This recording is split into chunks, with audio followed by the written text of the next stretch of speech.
Anyway, and we are live, and we've got no light. We've got no light. Please, maybe that should. Yeah, it looks all right, doesn't it? It's bright enough. Can everybody hear me? I was just thinking then I haven't got my earphones in, but that's all right because I don't need to hear you, do I? Blimey, look at that. There were 7 people in here. My face appears on screen.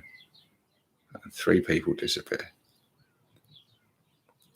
Please let me know in the comments, people, if it's working.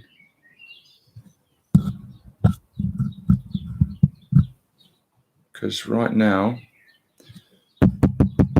I am unsure.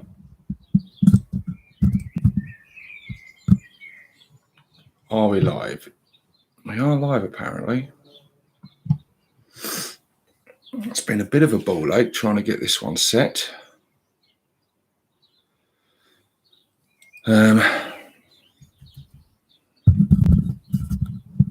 Working. It is working. You can hear me good, yeah? You can hear that? I've just had some technical issues trying to get things working that usually work very simply and without any fuss. But tonight, they decided just not to work at all. It took me forever to try and get my thumbnail. I always make my thumbnails on my phone and then put them in OneDrive. And then from the OneDrive on the computer, I'll pop them on.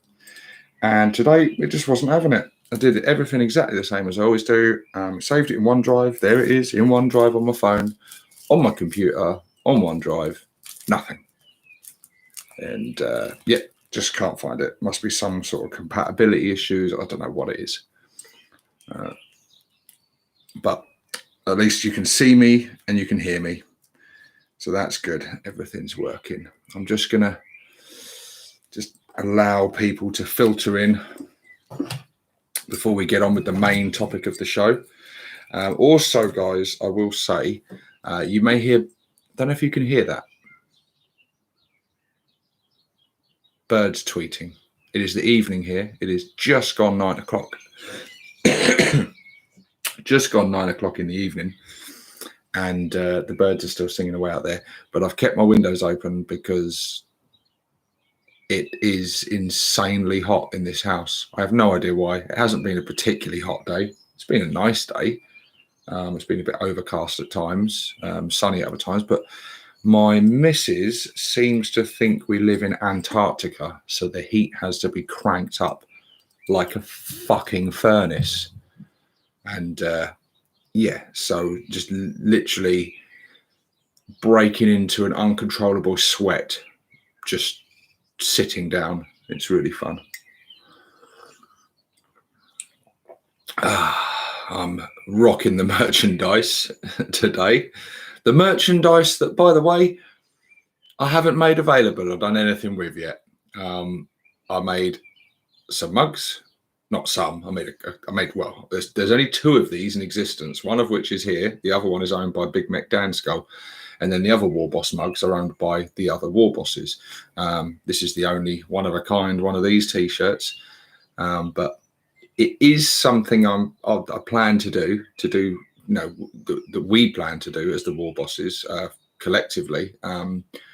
To sort of make some merchandise and things. Let me know in the comments if that would be of interest to you. If you know, if you would be up for a mug or a T-shirt or anything else besides. Because yeah, in the world of YouTube, we are relatively small fry. I know I'm a big deal in the Orc community, but as far as YouTube goes, they are tiny, tiny numbers. I highly doubt we'd make our fortunes from War Boss merchandise, but you know, there might be a few things. Marco says, I want a T-shirt. Paul Alp says, do it. I want a mug. I think the mugs are definitely a goer. The mugs are a goer, 100%. Because there might even be a way, because obviously you can't see it because it's yellow and white. It does say my name on there. The other one's sharp better because obviously in their colours, but obviously we did it in our, so they're all our colours on the inside of the mug and stuff. These are quite good. But yeah, I wouldn't know how to do it really. I do know how to do it, but whether to design the stuff and then send it out myself, which I think could open a lot of problems and a ball ache and stuff, or go through one of the companies where you design it on the thing, they take a big old percentage from it, but then they're doing the manufacturing and posting the stuff out, and you just get the cut for your thing. That's probably be although you'd get a lot less money out of it, it'd probably be the safest way to go. I'll probably get more made up for like future competitions and stuff, but yeah. I would love some mouse pad material. Speaking of mouse pads, my missus was very nice and did me I got a 6+ Stevo mouse mat that she had made up for me, which was quite cool.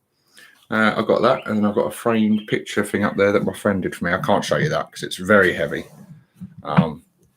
It's made of like old, I don't know what it's made of, some kind of old wood, I think from a pallet or something. It's heavy, and it's all bolted together. It's very orcish, but it's got it's like a little collage thing. It's a cool picture. I'll show it to you sometime in the future. So who we got here? We've got 22 people in there, and so far I've done nothing. But yes, why are we here? We are here because I thought it would be cool to talk about. There's a lot of hype at the moment about the Beast Snagga stuff, rightly so, and I am definitely on that hype train, as you all well know, and it looks cool. The Beast Snagga box looks really cool. The Zodgrod, I really like that. The Squig Hog Riders, they divide opinion, but personally I like them. I can see what some of the complaints are about though. The Smasher Squig is a particular highlight. That model is gorgeous.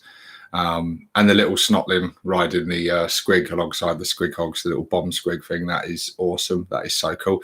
And you'd be able to use that with him or use it as a bomb Squig with your tank busters. It'll make a great little bomb Squig to go with your tank busters, that's for damn sure. So yeah, that stuff looks really cool. But there is another 50% of new stuff to come, as I said. They've only shown 50% of the stuff, so there's loads more to come. So it's very easy to get wrapped up in the excitement for all that. But what about all the existing stuff? You know, the old stuff, the boys, the standard boys, the knobs, the mega knobs, commandos, tank busters, stompers, gorkanauts, morkanauts, death dreads, killer cans, shock jump dragsters, defcopters, blitzer bombers, Dakar jets, burner bombers, Wasbomb blaster jets, squig buggy, Boom Dakar Snazwagon. I'm not going to go through any more. I've listed. I was quite pleased with that. So much coffee. Yes, I'm going through it actually. So, Warboss says we need new knobs to go with the bigger Beast Snagga boys. I don't know. Yeah, maybe. Although the knobs are still bigger than the Beast Snaggers. Although the Beast Snagga knobs are probably bigger than the regular knobs, which makes sense, or at least on par with them. But yeah, I'm not so much going to go into new versions of models with them. What I want to go into is the rules. So I've got in my hand my trusty, I was about to say 9th edition codex. It's the 8th edition codex, isn't it? My trusty 8th edition Orc Codex. And we're going to have a little read through. We're going to pick out some units and we're going to discuss what we'd like to see with them and their new rules, because I don't think some of this stuff might come back almost untouched, unchanged. Although I think for the most part, everything is going to receive some kind of overhaul. I think the rules from the ground up in this new codex are going to be completely sort of new. I think the clan traits are going to be very different. I think they're going to be rebalanced. I think they're going to be, I don't think any of them are going to remain exactly the same. Some of them might have slight tweaks or slight buffs, or additions or subtractions from them, and some of them might change completely. Marcos says Grots will be 6 points. Don't even make sick jokes like that, man. That's just don't go there. But yeah, we want to basically have a look and see what we think they could do with some of these units in the new codex, and just wish list. You know, this isn't a prediction video. This isn't what I think's going to happen, although in some cases it might be. It's going to be just essentially some ideas, talking some ideas, because it's fun to do. There's not really much point to it. We are essentially, myself and all of you guys watching, are essentially just wasting our time. But hell, it's a fun way to waste your time, isn't it? So, well, straight away, I won't go through every single unit because we will be here for hours. Although we could do, but we won't. So, first page, the good old War Boss. I think I said this in a previous video. In fact, I did this on a previous wish listing video. But straight away for the War Boss, I would like to see the Saga of the Beast, the biggest boss stratagem, just built into him. Because he's a bit squishy, and he's not great as standard. Once you've tooled him up with warlord traits and shiny gubbins and given him that stratagem, the biggest boss, he becomes a bit of a beast. He really does become a bit of a beast, because it gives him the 4+ invuln save, which is really, really welcome. What else does it give him? Try to remember what else it gives him now. Extra attack, which is desperately needed, because 4 attacks is just not enough. I know he gets a couple of little bonus attacks from his attack squig, but big deal. You can very rarely rely on them to do anything. 4 attacks for an Orc War Boss is just not good enough. Now, I get he's going to be squishier than a Space Marine commander. I get that. The Space Marines are obviously packing some armor and all that kind of stuff, and they've got like blessings of the Emperor and all that bullshit. I get that. They're going to be more tanky than a War Boss, but a War Boss should be better on the offensive than most Space Marine commanders, in my opinion. Possibly should be a little bit of a glass hammer, which is kind of what I think people think the War Boss is in the Codex. But in the current meta, when you compare him to other HQs from other codexes, he's just not, at least as standard. With that stratagem, it makes quite a bit of difference. So I would like to see that. Another thing I don't want to see with the War Boss is don't take away any more options. You've stripped away a lot of options. I'd love to see pure wish listing, but I'd love to see the return of some options. I'd like to see him have access to more weapons. I think that's unlikely with GW's way of doing things. They love to restrict things. That's a direction that GW have gone in that I hate. I disagree with. I understand why they do it. I do understand the reasons. I don't agree with the reasons, but I understand the reasons. I think the reasons are bollocks. I don't think it would hurt them to have options for certain data sheets and certain kits that aren't in the kits. I really don't think it would hurt them as a company at all.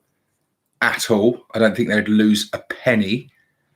And I think it would be for converters and kit bashers and people that want to add a little personalized touch to any faction, not just Orcs, to any faction. I think it would just add a little bit. So I'd like to see that.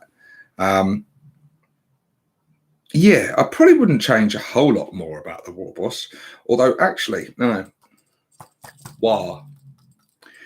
I would like to see the War returning to the sort of way it used to be, where you could call a War once per battle. And rather than him having a little 6-inch aura of things being able to charge during the fight phase and things. I mean, maybe still keep that, but cool, that's a different. I'd like the War ability to return to a sort of a once per game ability. If you've got a War Boss in your army, you get to do a War. And for one turn, it does something really fucking good.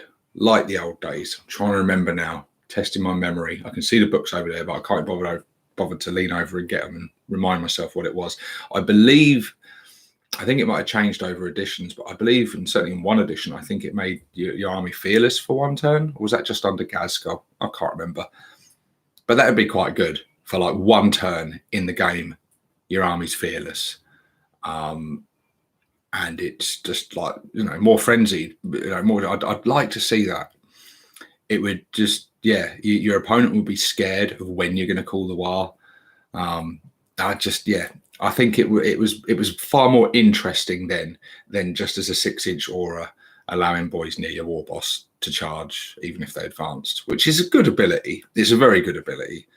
But yeah, anyway, I'd say that's probably it for the war boss. What else have we got? Big Mech, pretty much the same thing as with the war boss. I'd quite like to see the stratagem rolled into him just to make him a bit better. Not quite, I don't think it's quite so necessary, because the Big Mech, he does his job quite well. He's kind of there to be as a support character. His main job is to have a KFF and protect stuff and to fix your vehicles and keep them running. That's his main job, obviously. But again, the Big Mech with that the cleverest boss stratagem is so much better. The +1 weapon skill in particular makes him a bit of a beast in combat with that power claw or whatever he's got. Not the power claw, he's just got a chopper, isn't he? He doesn't have the option for a power claw anymore. But it does make him a much more of a beast. Although it still works with your Big Mech in Mega Armor as well, doesn't it? And obviously he can have the power claw and stuff, and he's only got the 3+ weapon skills, so bringing him to a 2+ is really nice. The extra wound and stuff, really good stuff. So I'd like to see that. I probably wouldn't change much more else about him other than GW, please release a model for him so that we don't have to worry about you taking him away from us again. I'm just reading some of the comments now. Bullhog Studios just joined, and the first word I hear is fucking. I'm already entertained. Yes, you'll have to excuse the language, buddy. It doesn't sound like you need to excuse it. It sounds like you're enjoying it. Ralph says, bring back the souped up shocker. Another really popular one. One of the only good things about the Vigilus book for the orcs. Warpig says it was Fleet of Foot. That was the old War ability, was it? I think it changed over editions, though, didn't it? I think it tweaked and changed. I know it was around for a long time, but I think through the codexes it might have changed a bit. Draka, Big Mech in Mega Armor has kit. He is in Mega Knobs, but the price is, I have a couple of them. I've got a few of the Mega Knobs kits, and I've made a few Big Mechs in Mega Armor, and they're awesome. I love them. I don't think they're as good they've got more options. I think the War Boss in Mega Armor is better in a more frontal assault. He's good to go in transports and stuff. He kind of needs to be in a transport because of his slow movement, but he can be kitted out with weapons and stuff. So he can be he can protect like your vehicles going forward, and he can get into the fight and do stuff as well. Whereas the standard Big Mech's much better investment for staying back and protecting stuff because he's a lot cheaper, and that's clearly his job because he's just got the slugger and chopper. Which that would be a great thing for him to do. Bring back options for the Big Mech to give him weapons. Some people disagree with me on that. They say he doesn't need it because he's just a support character. But there's lots of times where you might want him to go with things. I quite often use Big Mechs to walk behind my killer cans and stuff and support them, protect them, and then occasionally get into the fight when I need to throw in a few extra attacks here and there. Dread War Gaming's in here. He says, so who thinks we might see another named character return? Are we that lucky, Dread? Are we? Zodgrod's looking great. I was surprised to see him come back. Great to see a returning character. I don't know. I'm not sure we're that lucky. I mean, I hope so. I'd love to see it. Marcos says Nasdrek or old Zogwart would be great. Old Zogwart would be... Now, I would be very biased. I would like Nasdrek to come back. I don't see that happening. Old Zogwart would make perfect sense, especially with the theme of these Beast Snaggers and stuff. He would fit right in. He really, really would fit right in. And it would be great to be turning characters into squigs again. That would be awesome. You can imagine the kit if it comes with Zogwart, and then you actually get a little squig miniature with him, possibly with some kind of Space Marine bits on it or something, on standby ready. So you've got that for when his power goes off and you manage to turn someone into a squig, and then you've got the special squig there with a little bit of light. It'd be so cool. But I don't know. Who knows? They might surprise us. So that would be great. Either with a brand new character or another return of another old character would be so cool. But let's get out of HQ. Oh, well, I don't know. Weirdboy. I think I've covered this in the thing as well. The Weirdboy himself, I wouldn't really change anything stat-wise and stuff on his data sheet. But what I would do with the Weirdboy is change his the psychic powers. They need work. The jump is awesome, but it gets a little bit boring because everyone does the jump, myself included. You kind of got to. It's a really good tactical maneuver, and it's a great way to get your stuff where it needs to be without having to slog up the field. But the other ones need a bit of work. I want to be able to look in that code. I want to struggle in choosing. I want to be like, oh, I want them all. I want that one, but I also really want that one. I love if anything in the codex is making you do that, that means they've got it right. If you're struggling to choose between things because they're both good and they've both got something to offer, that's good. If you're looking in there, it's like, well, it's obviously that. The rest is shit. That's not good. That's not good balance. And that's a good way to gauge how balanced a codex is within, not against other factions so much, but within itself, the balance within itself, so that you don't want them to almost kind of give you seemingly a load of options, but only one of the options is good. So they're essentially making the decision for you, unless you're just playing for shits and giggles and you try any old shit out just to have a laugh. So yeah, I'd definitely like to see that for the Weirdboy. But that's treading old ground. I've already gone over that in another video. We will skim past. There are some named characters and stuff in the HQ bit.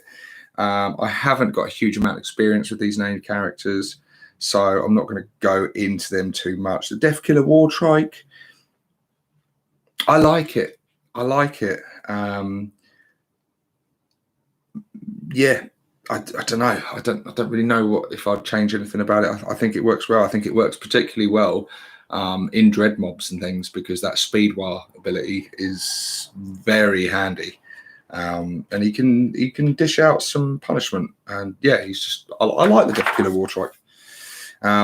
Boys, what do we want seen wishlisting with the boys? Well, a boy's going to be good. Are they going to make the boys good, or are they going to try and... a Beast Snagga boy is going to be much better than boys because they want to sell Beast Snagga boys. The cynic in me says yes. But I still think boys are going to have a place. I think boys are going to be the cheaper troops option. Beast Snagga boys are obviously, they've said it. They're bigger, they're stronger, and they're probably going to be far better in like an assault scenario. But I think boys will you'll probably start seeing a lot more things like shooter boys and stuff. I think boys will fall into that camp of being either cheaper just for that reason, or you want more DACA. And then I think boys are still going to fill that, where the Beast Snaggers probably not so much. I think they're going to be a lot more about, straight up close combat. So yeah, I don't know, boys wise. It's tough, isn't it? It's tough to say what we'd like to see with the boys. Someone's saying, I'll tell you what I would like is the return of proper Orc Boyz. Someone's saying a 5+ armor save there. I'm okay with the 6+ armor save. I'm totally okay with that. What I'm not okay with is the fact that Orc Boyz is just a 5+ armor save for 2 CP. That's just not worth it. Even with a full mob of 30, it's just not worth it. I've done it sometimes just for fun. Just for fun, I've done it. But it's not a good investment of 2 CP. So I'd like to see that stratagem come down in points. It should be 1 CP, the same as Scar Boys, because Scar Boys are so much better. And they're only 1 CP, but only Goths can have them. I'd like to see Return of the Way with Orc Boy. I'd like to see that option. I'd like to see the option with boys that you can spend more points to pay the points to make them into Orc Boys rather than the stratagem. Either way, but just make it a 4+ like it used to be. 4+ save would really make it worth it and give the boys a bit of staying power. It really would. I would love to see that. Gretchen, you can guess what I'm going to say, can't you? Reduce the fucking points. 5 points for Grot is ridiculous. It's just, I don't care what anyone says. It's not good. It's too much. It's ridiculously expensive. Ralph says, if you can get loot it off and the boys in cover, it's pretty funny watching orcs have a 3+ save thanks to Orc Boyz. Yes. And then if they're bad moons, you can also do the gleaming gear on them, the psychic bad moon psychic power, give them a +1 as well, so you can buff it that way as well. But it's a lot of things to way to do it. Scott says maybe lump Scar and Orc Boyz together for 2 CP. Yeah, maybe. Although I quite like them being separate things. It'd be good to have the option to do both. That'd be good. You could do one or the other, or both, and pay the points. But I don't know. Are Scar Boys still going to be a thing? It's been a lot. That's been a talking point lately. Are Scar Boys going to be a thing now the Beast Snaggers are coming out? Because they are essentially almost like a model representative of Scar Boys. They're not, but they are. But maybe they'll still keep Scar Boys, and then there'll be like slight differences between Scar Boys and Beast Snaggers. Because I think Beast Snaggers aren't just going to be boys that are strength 5. I think they're going to be boys that are strength 5 that maybe are a bit faster, and their weapons are going to be different, and they're probably going to have some different special rules. So yeah, I think they're going to be a unique unit that is different from the regular boys. Oh, geez. Do excuse me. I'm dropping things. God damn it. Talk amongst yourselves for a moment, boys. Where the hell did they go? Yeah.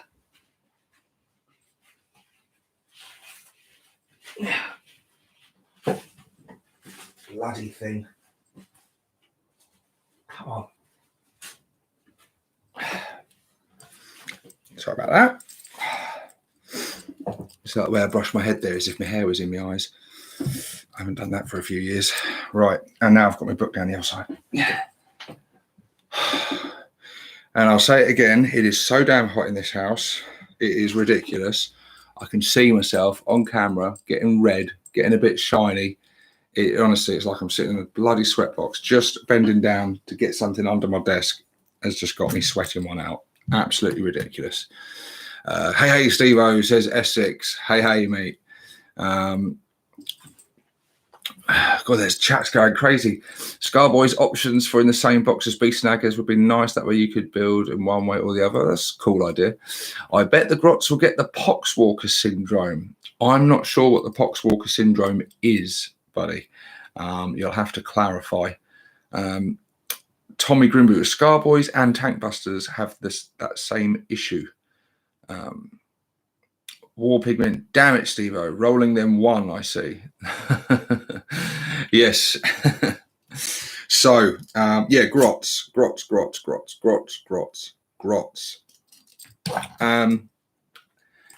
just want to see them come down in points. I'm not bothered if they come down to 3 points. If they come down to 4 points, I'll take that. I'll be happy with that, because 4 points of Grot, yeah, I could accept that. I think that would be a fair points. I still probably think 3 points is the fair cost for them. But I think 4 points is acceptable because then they are half the points of a boy. If boys are still 8 points in the new codex. I think they certainly shouldn't be any higher than half the points of a boy. And I still think 2 grots are probably a lot less useful than 1 boy. But yeah, I don't really want to see anything else change for him. I'm not particularly fussed that we can't use stratagems on grots and things. It doesn't really bother me that much. I know some people get really heated about that one. I can see why with things like killer cans and things. And grot tanks and things like that, and mech guns. I do get that.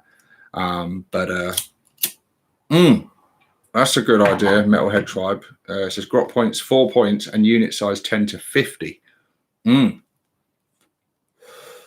Cool. That'd be cool to have a mob of 50 grots, would it? Shit be. That'd be cool. Yeah, someone say maybe new Zodgrod will be at HQ for grot detachments. Yeah, well, he certainly will. He'll be an HQ character for sure. And then, yes, you'll be able to have him leading an army of grots, which would be very fluffy. And he's obviously going to be able to buff a unit of grots as well, which would be really cool. Whether we'll see new grots, possibly. If they've got him coming out, I think it would feel right. Obviously, they've got him shown in the new box, but there's no grots to be seen, and he's all about grots. So is it just going to be a rule that he buffs them in some way similar to a stratagem, or are we going to see like a unit of grots come out, a new box of grots with maybe some options to make these super grots, you know, these highly trained grots that he is famous for? So yeah, I think we might see a lot of grot armies led by Zodgrod. It'll be very interesting to see. Very interesting indeed. The Painboy. The Painboy. What do we think is going to happen with him, if anything? I don't know. I think the Painboy works okay as he is. I think he's okay. The Urty syringe, I think, is kind of pointless. Obviously, it's good for its what it does, you know, in healing characters and stuff. I know it's the Sawbones that does that. The Urty syringe, you're just never going to use that over a power claw, right? What does it do? Strength user. It's just a normal close combat weapon. He can make 1 additional attack, and the weapon always wounds on a 4+. Whoopie fucking do. It's a useless weapon. It needs to be something better. There's just, I don't think I've ever used the Urty syringe. I've always used the power claw. You're always going to use the power claw every time. Make the Urty syringe good. That's what I'd change with a paint boss. Make the Urty syringe actually a viable option in doing something nasty.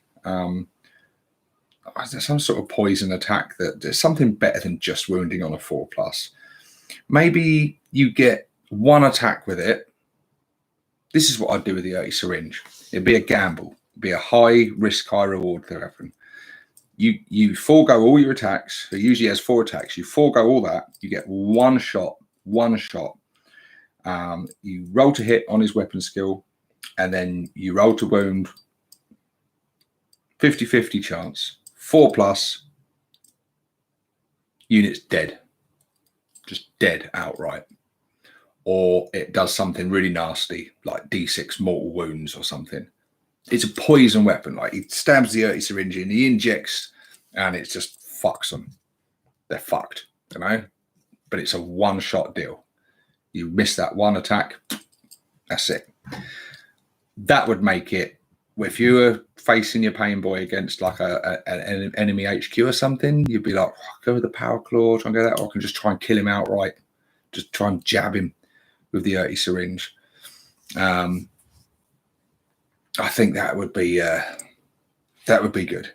But I don't know. Again, are we going to see much use out of Painboys? Are they going to make Painboys very good? I don't know. I don't think they'll change a whole lot with them. I think the new Pain Boss is going to be like a souped up version of a Painboy, but I like the idea of getting like a Pain Boss leading your army, filling out like your elite slots with Painboys, and then being able to have like full on Scar Boys, like patched up and stuff. And I don't know. I feel this kind of theme in my head of just like, you know, sort of Mad Doc Grotznicky sort of experimented and stuff and fucked about with them. I'd like to see that. That would be very cool. The Mech Boy. I don't know. Mech Boys. They're a weird one, Mech Boys. I think they need to. I think they need to come down a bit in points or be more useful. If you could, because they get to repair 1 damage on a vehicle, and 1 is nothing. You got weapons out there kicking off like D6 damage or flat 3 damage or a 3 plus D3 damage and more besides. Repairing 1 wound on a vehicle basically achieves absolutely dick most of the time. But with Mech Boys, if you could stack that, you'd have to cap it because it could get ridiculous. But if you could stack it and maybe have like a mob of Mech Boys, that would be quite cool. And then like maybe you could put them in a little unit and have like unit 5 Mech Boys or something. I don't know. They just don't seem to serve much of a purpose other than, oh, I've got a few points to spare, 30 odd points to spare. I can squeeze just a random Mech Boy in to just be a little, you know, annoying little distraction thing. And, you know, they don't really seem to serve much else of a purpose. The runt herd follow. He suffers a massive problem. He's vastly overcosted. The runt herd needs to have a massive reduction in points to make him viable. He buffs Grots really nicely. He gives them more staying power. I think a lot of the leadership abilities of things like a runt herd, like Knobs and War Bosses, are going to have to change because of the way leadership works in 9th. Where if you fail a leadership, you lose 1 model straight away, and then you lose 1 for every dice roll of a 1 you roll. Whereas all the leadership sort of buffing abilities, morale buffing abilities that these characters have were designed around 8th, where you would lose the amount that you failed the leadership by. It's very different. So now, at the time you take this ability before you roll to see how many fail. So you don't know, you're kind of gambling now. In 9th, you're going, well, I can kill D3 of them and pass, or I can just roll the dice and hope I roll less than 3 of them, in which case that would be a bet. So you see what I mean? It wasn't designed around the way leadership works in 9th. So I think all those abilities are going to see a bit of a change. Yeah, I think they're going to see a bit of a change. Maybe it'll be like he just kills 1 and they all pass, or something. I don't know. I think they need to tweak that because it wasn't designed with 9th edition leadership tests in mind. Burner Boys. Well, I know what everyone's going to say. Have them do D6 damage rather than D3. Now, the controversial viewpoint here, very controversial, but I never really had an issue with D3. And everyone said, well, everything else gets D6, and then we get screwed and they get D3. But all the flamers that you're thinking of in the other factions that do D6 damage, what you're forgetting is they don't have a melee option on them. It's just a dude with a flamer. And in melee, he's just got a close combat weapon. A burner in melee is quite a tasty weapon, AP -2. There's nothing to be sniffed at. So they get to burn on the way in and then go in and do more damage in melee. But yeah, still doing a D6 damage would be good. I won't lie. It would be cool. That's a pretty obvious one, I guess. I'll take a break to see what the comments are. Marcus says, Erty Syringe doing mortal wounds sounds about right.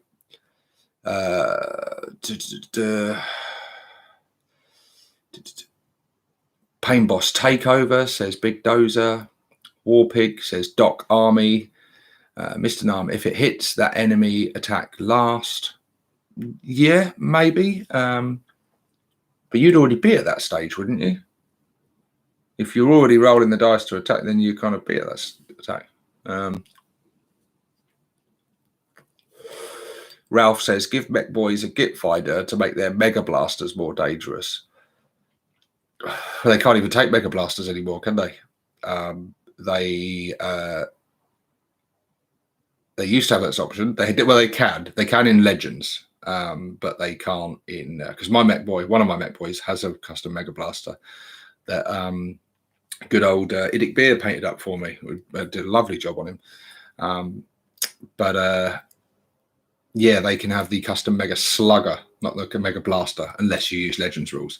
Unless you're going for the Spanners, which are essentially still a Mech Boy. They got a bit strange with the names of things and adding things because they're in the kit. And even though there is effectively a Mech Boy kit that has a custom Mega Blaster, the Mech Boy can't have a custom Mega Blaster. It gets fucking ridiculous because the kit that's actually called the Mech Boy, even though it's the same fucking thing, they just called one a Spanner and one a Mech Boy. They're the same fucking thing. It's absurd. Yeah, it's nuts. I can't stand GW's way of doing that. It's just it's bollocks. It's utter bollocks. And even the biggest GW fanboy has to concede that point. I've had people try and convince me it's a good thing to do, and it's not a bad thing at all. It is a bad thing. It just is. And I'm one of the biggest GW fanboys going. So a 9-inch range, says Warpig. 12-inch range, like Space Marines, says Matt Harrison. As long as burners get 12-inch range, 9-inch range is a lot of thing. Ralph says I'd like flat 3 auto hits. Yes, Paul, says Dreadwire Gaming. Burner Boys, the clue is in the name. We need more troop options anyway.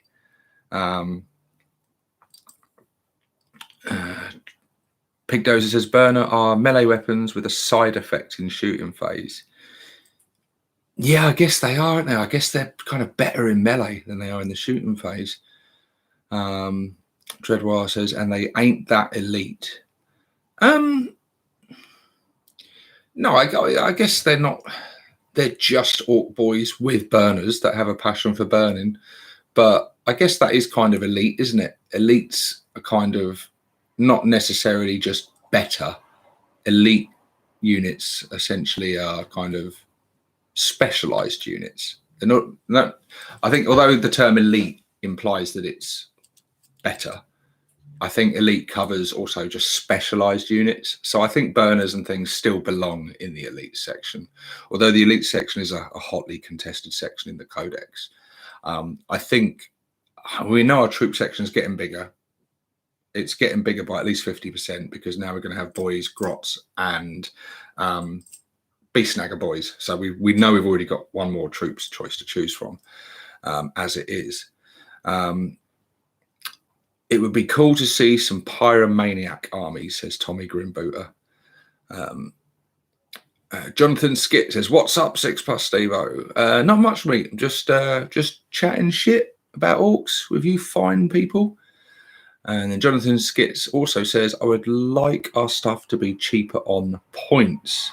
Well, that's a common one, I think. I think some things are going to come down in points. I think when they did the big points increase across all the factions, it was kind of like a sweeping thing across all. Almost, I think they kind of did it with the intention that we'll just kind of just raise everything up. We're going to sort of, just adjust everything, raise it all up, and then it gives us somewhere to go. Because they did keep reducing points. The trouble is GW went for so long with reducing in most codexes.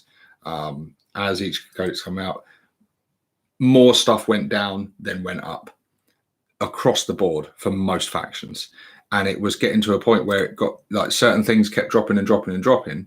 And I thought, well, this is great. They're going to raise everything up. So then I thought it would actually help units like Grots, because then their 3 points would have more of an impact against, like, if guardsmen were raised up a bit and, other infantry things were raised up a bit. So you need to raise it up so that you've got more difference between them lower end.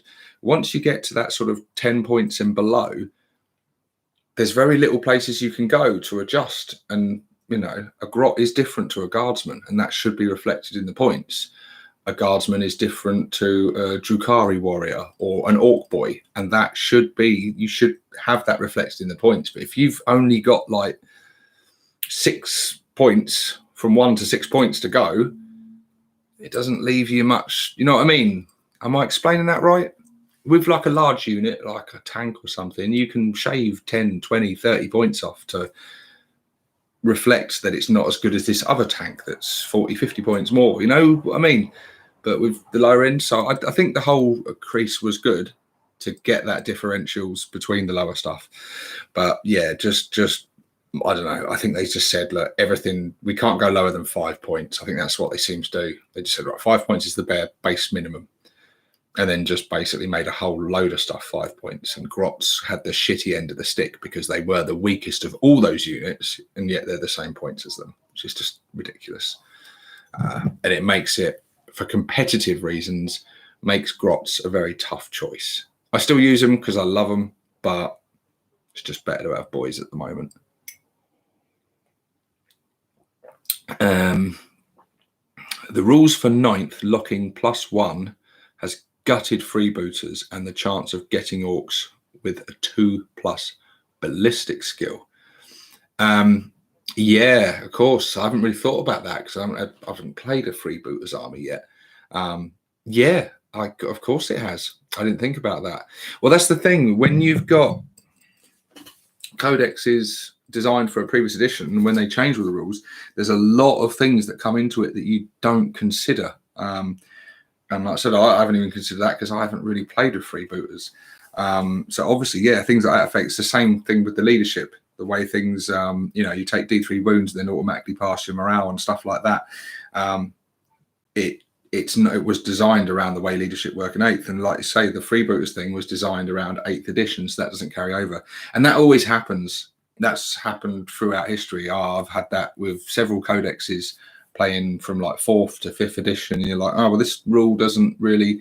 I mean, me brother-in-law who played Dark Elder at the time, and they still had their 3rd edition codex through for a long time, all through 4th and 5th and everything. As everyone else was getting new codexes, that codex was very outdated, and there were several rules in there that just didn't translate to like 5th edition very well at all. So that's not a new thing, but it's not something we're going to have to put up with much longer, because obviously this codex coming is going to be done with 9th edition in mind. Fun Guy says, all I need is red paint.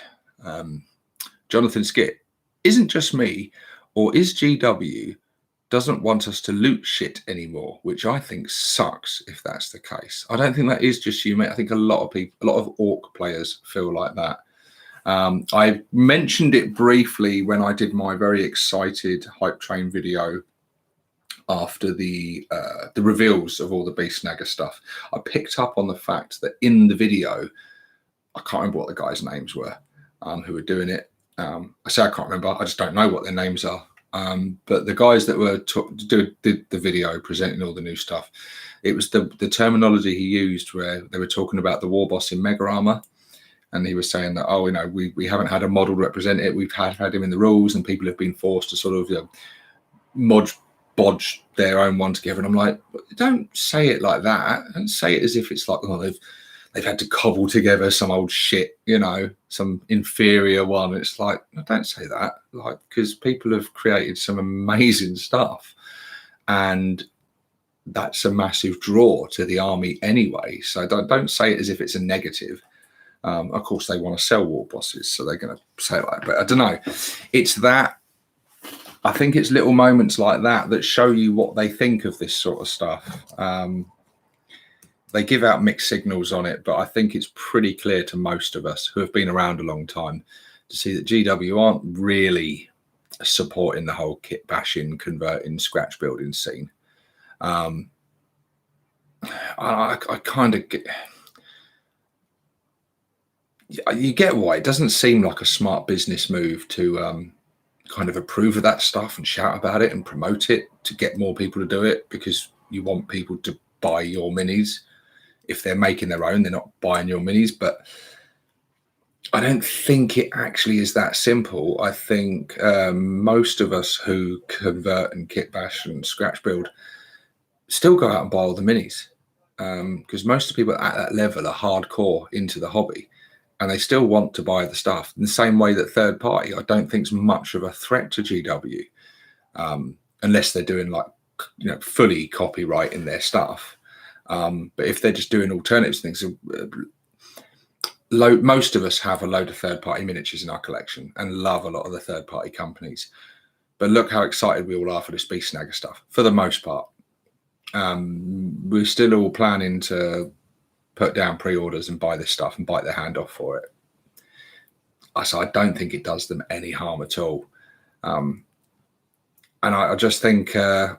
a more long-term thinking on that line, I think sort of not being so standoffish about that would actually help them as a company. I think it would create some a good relationship between the consumer and the company, and I think it would kind of make those people who are really into that scene feel a bit more welcome into the hobby and more included and seen as a viable part. My God, I'm sounding like Dim Reaper right now, and I really am. I don't know if he's around at the moment, lurking in the thing, watching this, but I think he'd be approving of this. Dreadwire says, yes, Stevo, it's okay that it's not in their interest to promote, but to go after it and make it harder is a dick move. Crotuck says, 100% agree, Dread. Warpig says, Beast Snaggers are Orc Primaris.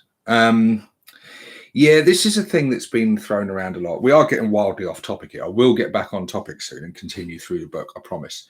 But it just feels like this is important stuff to talk about.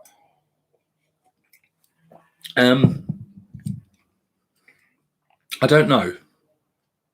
On the surface, it does. I see why people are fearful of that. That Beast Snaggers almost, they've come in now, and this is the first wave. And is this a way to change orcs going forward? Will current orcs almost become the mini marines or firstborn marines, whatever they call them, that will eventually be phased out? Well, I don't know. I don't know. I think it's really difficult to say. It's really difficult to say. I think Beast Snaggers are too specialized to be that. Primaris were clearly a replacement for Space Marines. It's been clear from the start that they're a replacement. I don't think it's quite that clear cut with Beast Snaggers, because they're quite specialized. They're much more feral. They're much less about the tech and stuff, although I've got a lot of Barnix and stuff. They're I don't know. I think things like the cans and the Death Dreads and the trucks and stuff are always going to be a big thing for orcs, and that's not the Beast Snaggers thing. So I don't know. I don't really agree with the thing that they are just orc version of Primaris, but I can see why people are concerned about that. But I think it's been stated somewhere as well that I don't know if this is true. It's just things I've heard along the grapevine, that nothing's been dropped from this codex. We're just having stuff added to it, which is amazing. If that is true, that's amazing. Because we've had, especially with characters and stuff, we've had so much stuff chopped and dropped, and it feels like our selection of stuff gets lighter with each edition of a codex. And so just having a whole load of new stuff thrown in among this stuff, I mean, it's good. Whatever way you cut that, that's a good thing. So there is plenty to be positive about and plenty to be excited about. Yeah. But anywho, let's get back on with the topic of the video. Always hard in these live videos to stay on topic. Tank busters.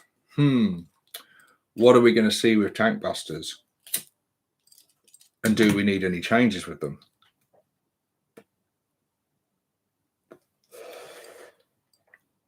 I don't really think so. I don't personally. There's nothing I really want to happen with tank busters. I like them as they are. I think the unit sizes work well. The stats are good. They deliver an incredible punch. They are a full glass hammer, but I like the fact they're a glass hammer. I don't think they need anything to make them more resilient and stop them being so fragile, because that's the kind of the point of them. That's what makes them tactical to use. Tank busters are one of the most tactical units in the game. They're incredibly devastating on the attack. They crumple under any sort of pressure, but that means you've got to use them properly. It means you've got to use them with the jump, or you've got to put them in a truck. You've got to get them in a good location. They've got to get quite close to do the damage. You've got to invest a lot in them with stratagems and things to really ramp up the damage that they can do. And that makes for a great unit, I think. Too many times people look at any weakness in an army and they go, oh, fix that, because that's their weak point. And what people fail to realize is that it's not just an army's strengths that defines it, it's an army's weaknesses that define it. So I've heard a lot of people cry out, oh, orcs should all be ballistic skill 4. No, they shouldn't. They shouldn't. You are wrong. You are wrong. That is a boring, oversimplistic way of looking at the game. And it goes against the fluff. It goes against the lore. It goes against the character of the army. There are far more interesting ways to make their shooting effective without making them the same as every other army. Orcs should not be accurate in shooting. You can buff it with things like git finders and things like that, and targeting squigs. I've got no issue with that. But just making them ballistic skill 4 would be incredibly boring and dull. And I'm sorry if I've upset anyone, but I feel very strongly about that. If they're all ballistic skill 4, I'll be very upset, but I don't think that will happen. I think rules like Daka are great. Maybe that could be buffed a bit, because other armies have got some really potent shooting. Daka is really good, but other armies' versions of that, like with the Necrons, with their Tesla weapons and things, although I think that's changed recently as well, they would get exploding 6s, which would result in more hits, whereas the orcs results in more shots that are likely to miss. What I do think they should do with orcs is up the amount of shots for a lot of guns. Weapons like big shooters are kind of weak. Strength 5, no AP, 3 shots. It's nothing to write home about. The really strong point of a big shooter is its range. That's what makes the big shooter quite a good weapon, in my opinion, is the increased range. I think a big shooter should be like 6 shots. I don't think that's asking much. Maybe it needs a bit of AP or something. It needs to have a bit more punch to it and be nothing drastic, just a little bit of a buff, just to make it that. If it was AP 1, that would be nice. Just something, or maybe it's still the same range, still the same strength, no AP, but it has 6 shots instead of 3. Then you'd be like, oh yeah, I've got to get a big shooter in there, just going to spit out loads of Daka. So yeah, I think stuff like that. I'll have to look at the comment section now, because after my little rant there about BS4, I want to see what everyone's saying. Ralph says, every time you hit with a 5+ BS, it's like winning the lottery. It is. It's a good feeling when you get loads of 5s and 6s. It's like the enemy's like, oh shit, that's a lot of hits. Orc don't hit things by shooting at it. The bullets randomly hit stuff. Brack the Warboss, seeing that the tiny grot on the wheelie squig is basically a squig bomb, is there a possibility that the boar squigs are the new tank busters? Well, this is where I was getting into it, mate. I kind of veered off. I veered off topic wildly in getting into the orc ballistic skill there. But yes, that's what I was saying about tank busters. I don't really think they need anything to change about them. But as Brack rightly points out, the new squig hogs are essentially cavalry tank hunters. They've made that very clear in the artwork and the video where they show them taking down Knight. So they're going to have a very similar role and purpose, and they're going to be far more mobile and a lot tougher and things. So I don't know. They're going to be quite different though, in a way, because they're obviously, like I said, they're far more mobile, which is a big plus for them. They're going to take a lot more wounds and things because they're going to be a lot more sturdy, a lot harder to kill. But there are only going to be 3 of them. They're probably going to be available in units of 3 to 6 or something like that. So potentially they're not going to be able to dish out as much damage as a unit of tank busters, whereas attack busters can be in units of 15 with up to 6 bomb squigs. And that's a lot of, I mean, from someone that's done that a few times, it fucks up tanks. Like it's beautiful to behold. It brings a tear to your eye. It's just magical, and the look on your opponent's face is just worth it every time. So I don't know, tank busters I think will still have the potential to dish out a lot more damage. So it's going to be interesting. It'll be interesting to see, because I don't think they're going to be exactly the same, but they're going to serve a similar role. But they're also likely to be in the fast attack section. So you could really specialize your army in being a tank hunting army if you've got your tank, if you fill out your tank busters in your elite section, and then the fast attacks got your squig hog riders also doing the same. Like, look out, any mechanized army, you are in big trouble. But yeah, I don't know, maybe they're going to nerf tank busters a little bit, because they kind of, maybe they want to sell the squig hogs and they go, this, if you want the best tank hunting unit, it's going to be these boys. We know GW like to make the stats good, make the points good to sell the stuff, at least at the beginning anyway. Tommy Grimbooter says, squig riders surely do the same job. They kill tanks, beasts, knights, plus have a bomb squig, and they will be better in combat and don't need transport. A concern model-wise. Yeah, it is a concern. It is a concern if it has a negative effect on the if they have a effect on the tank busters. I don't think tank busters are going anywhere. I think tank busters are still going to be here. They're still going to serve their purpose. They're in a completely different slot because they're in the elite slot. Squig hogs are very likely to be in the fast attack. So I don't know. I guess my wish list for tank busters is that they just don't really change them much, and keep them as they are, because they're really, really, really, really good. Knobs. No, I don't think I'll change a whole lot about knobs. Well, I would change the cyborg body thing. Make it let's not have a limit on ones they can. What is it? For every 5 knobs, you get 1 knob or whatever may have a side with. Just let the whole squad have it. Don't restrict it to 1 in 5. Each time a model with a side he loses a wound or two. So, like, what's the point? What is the point? Absolutely ridiculous. It's just, no one ever takes that. It's useless.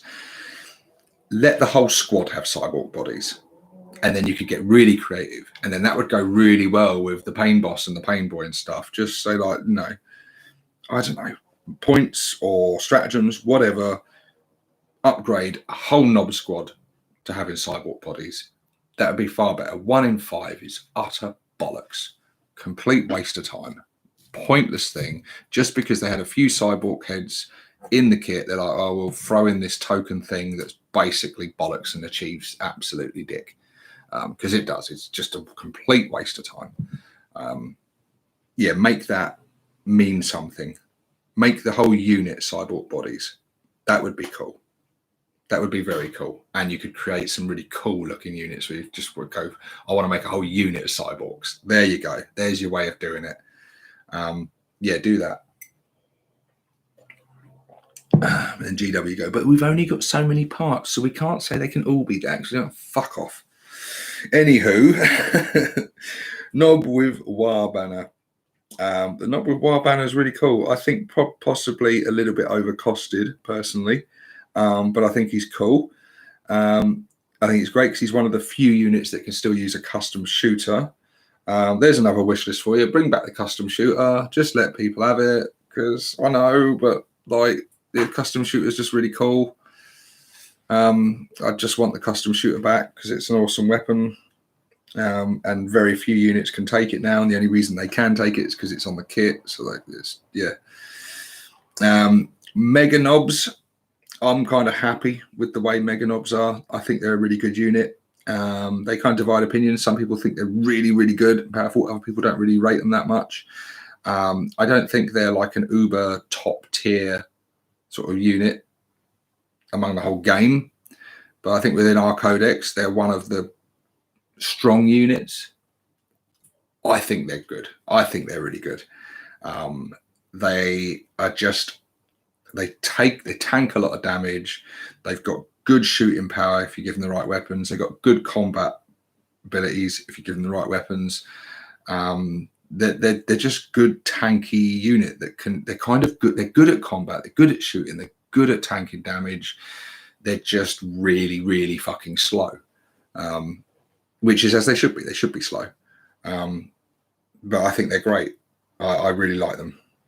So I wouldn't really change a whole lot with Mega Knobs, if anything. I think they work pretty well as they are. Some people say about giving them like an in-run save. I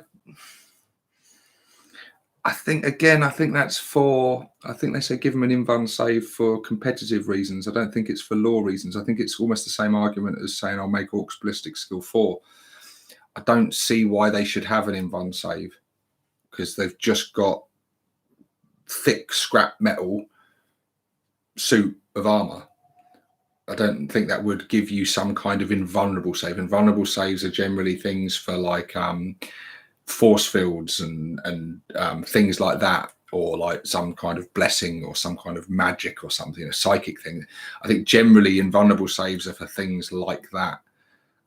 So just having a big slab of metal isn't going to give you an invulnerable save. It's going to give you a really, really good armor save. So I think fluff-wise, just having a 2+ save is fine for them personally. A lot of people will probably disagree with me there, but I think the invuln save you kind of get from your KFFs and stuff, and that's the way I think, or clan traits and things, if they're like lucky blue gets, it makes sense. What is Commandos? So we've seen the in the trailer, Commandos are looking like it's a potential. It could just been a bit of fun on the people's part making the video showing the Commandos. Just because the stuff's new, it doesn't mean we're necessarily getting new versions of that. And they were basically drawn in the trailer as hiding in bushes and hiding in barrels and hiding behind signs saying not orc and stuff like that, which was funny and it was hilarious. I'm sure we've all seen the pictures. Some of you in the comment section right now probably have Commandos that you've built just like that, and they are hilarious and they are cool. And the first time I saw someone do that with them, I thought that's genius, that's brilliant. And then since then, loads of people have done things like that, which is really cool. However, if GW release a kit and it looks like that, I don't really like it. I don't like it. If they release a kit of Commandos and it's literally an orc hiding in a barrel or an orc in a bush, I don't personally like that. I would like to see what the Commando looks like. I would like to see the more traditional style Commando in stealthy camo and gas masks and all the gear looking like really cool, like specialist military orcs. I'd like to see that. I think it's cool when people convert their own and have a little fun with projects like that and they look hilarious and cool and they're genius and they're clever. I don't want to see the standard kit look like that personally. But I could be reading, I'm probably reading way too much into that. And that doesn't mean that we're getting new Commandos. Although new Commandos, new Tank Busters, they are two kits that you do kind of desperately need because they're in the whole failcast thing. And GW do seem to be phasing out the failcast, as much as possible. So who knows? It'll be interesting. But what do I want to see with Commandos rules-wise? Well, let's have a look at what they get. They get the Cunning Infiltrators rule. During deployment, you may set up this unit in hiding instead of placing it on the battlefield. Deep strike, basically. Yep, keep that. Keep that. That makes perfect sense. Sneaky Gits. Add 2 instead of 1 to saving throws for models in this unit while it is receiving the benefit of cover. Also really good. So they got a 6+ save, they're in cover, they got a 4+ save instead of a 5+ save. So yeah, also keep that. Throat slitters, add 1 to wound rolls for attacks made with this unit's melee weapons while targeting enemy units wholly within or on a terrain feature. It's okay. It's very specialized, but I think we can do something better with Commandos. I think we can make them far more effective. I think Commandos should have a -1 to hit. I think there should be a hit modifier for shooting at Commandos. I think they should be a lot better at sneaking up on the enemy and getting into position and being a bit harder to deal with. And I would like to see shooting at Commandos. If a Commandos unit is over 12 inches away, -1 to hit.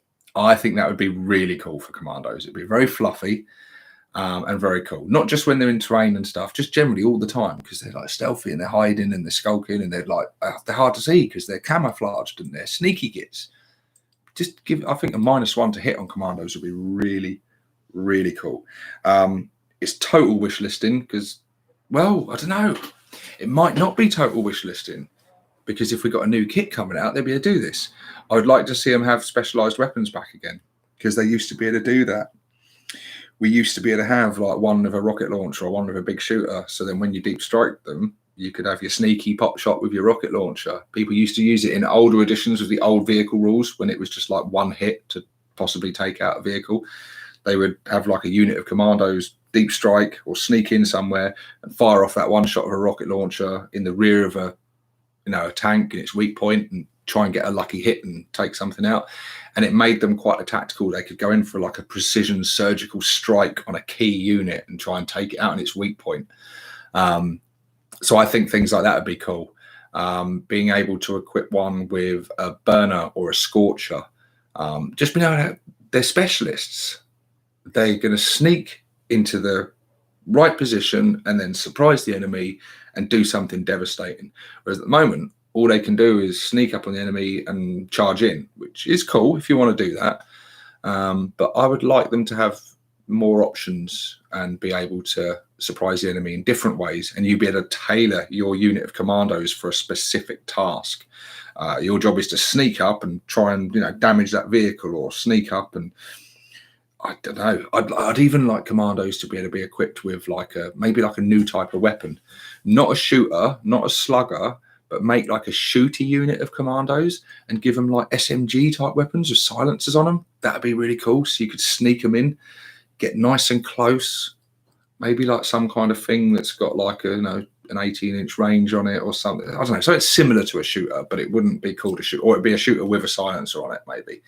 Particularly for me, because I'm all about shooty stuff, being Bad Moons. So I would love like a unit of Bad Moon Orc Commandos that have got some Dakka, but they got to sneak up close to get the most out of that Dakka.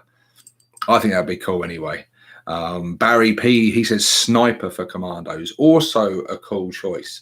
Although I would prefer sniper grots, because I don't think many orcs would be seen dead with a sniper, because it's a little bit, I don't know. I just don't think it's a very orky weapon, a sniper. I don't think it's loud enough. I don't think it's powerful enough. I think they'd see I don't know. I think Grot's salvaging sniper rifles off the enemy and stuff and using them, I think makes perfect sense. But Commandos, yeah. Dreadwild says Commandos with M16s, very cool. Crazy Aslim something, sorry I can't pronounce your name, buddy. Commandos should have at least something like a sniper rule. Also more wounds or less cost for gits. Love that. Dakka. Sebastian Hovenis says, that's where you're wrong, Stevo. Where am I wrong, Sebastian? Please explain. The Drunken Orc give Commandos demo charges. That's a lovely suggestion. Yes, hell yes. Yeah, just give them more tactical stuff like that, where they can do things like that. I just think that would be really, really cool. Really cool. Sebastian says, German orcs with MP40s. Yeah, I don't know. just anything along those sort of lines. I think maybe like I say, unit of commandos with like SMGs. So they've got like, you know, some kind of like Dakka weapons. They can sneak up into some terrain, pop up nice and close, and suddenly, you know, like that scene on Predator. I'm sure all of you have seen it. If you haven't, sort your life out and go and watch Predator straight after this video. One of the greatest films ever made. But when they first sneak up on that encampment at the beginning of the film, and they sneak up, and Arnie sneaks down, and he gets the truck, and then suddenly, old Jesse the Body Ventura is there with his massive Gatling gun, and he just lets rip on everyone. They're just grenades going, and they're just shooting explosions, and it's just suddenly they're sneaky, and then boom, loud and blow. I think that would be really cool, rather than just sneaking up and slitting floats and stuff, which is also cool. Have them be able to do that as well, but have both options. Your Dreadwire says games with bayonets fixed. To be honest, that was kind of, I would like to see the most changes with is Commandos. I think that's a unit that is, for what they represent and lore-wise and fluff-wise, the possibilities that just in this short conversation with you guys, all the different suggestions you're coming up with and what we're talking about, that's the unit they could probably really do the most with and really flesh it out. And if they were to do that properly, they would need a new kit for it. But yeah, certainly I'd like the -1 to hit over a certain distance.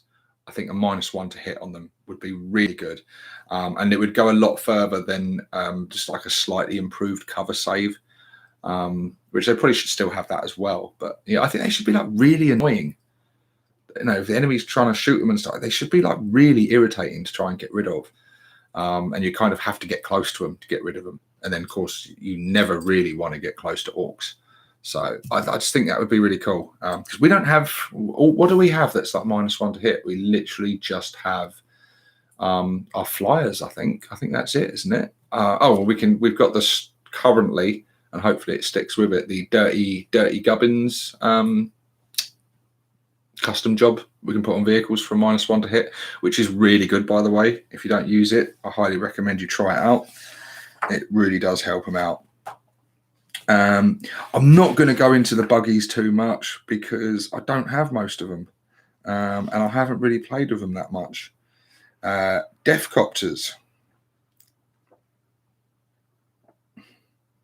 I keep thinking to stop myself saying certain things because I think, well, it's just not realistic. It's not going to happen. But this is a wish list video after all. I mean, one, give us a decent kit. Obviously, don't even need to say it. I don't think we're going to get a new Deathcopter kit. I don't know why. I just don't think we're going to get it, but they might surprise me. I'd like to see the return of the big bomb. You can still use the big bomb in Legends, but it would be cool to have it back. I don't think we will. The only way we would get something like that back is if they had a new kit with that option in there. But yeah, Deathcopters are awesome. Give us what they will be able to give us with the Deathcopters, though, in a new codex, is some consistent fucking points. Like, what are the points of Deathcopters, GW? Because I did a whole video on it with the chapter approved thing that you had free with the White Dwarf, which gave one set of points, but then the set of points online is completely different. So you created a fuckload of confusion with that amongst everyone. Everyone seems to be arguing over what the actual points are. So good job there, GW. That was a great way to upset everyone and give people with the printed book one set of points and the online stuff a different set of points, and then not explain to anyone which is the real points and which is the error. So yeah, top stuff there with the editing, GW. Love that. I was very close to making a rant video at one point about that when I heard all that. But time passed and I hadn't got round to it, and I thought the moment had passed. But there you go, there's a little rant there. Mech guns. Mech guns. I don't think a whole lot needs to change with mech guns. Mech guns are really, really good. I think you could make the bubble chucker possibly a bit better in some way. I don't know how. I don't know, because the bubble chucker is just, I think the bubble chucker is there purely as a fun weapon. I think it can do some damage at times. It can do some really good damage, but it is so random that you've got, I don't know, type is heavy D6, strength is heavy D6, AP is D6, and damage is D6. Basically means that to do anything really significant, you've got to roll really good on all 4 of those dice. You're always gonna, one of them dice is always going to be bad. You know, if you roll 1 for, well, if you roll 1 for strength, that's not going to be good, is it? Or like 1 shot, I don't know. But I don't. Does it matter too much? Bubble chuckers, I think, purely are there just for fun, aren't they? But no, I like the mech guns as they are. I think most of the weapons serve a good purpose. The tractor cannon doesn't do a huge amount because it's only 1 shot, but it does automatically hit, which is cool. The smasher gun has always been a popular one, and I like the custom mega cannons, even though a lot of people don't rate them because of the range and the cost of them. But I just think the potential output of damage with custom mega cannons is really good. I love mech guns. I think mech guns are awesome. So yeah, I don't think I'd really change anything with them because they're popular and awesome.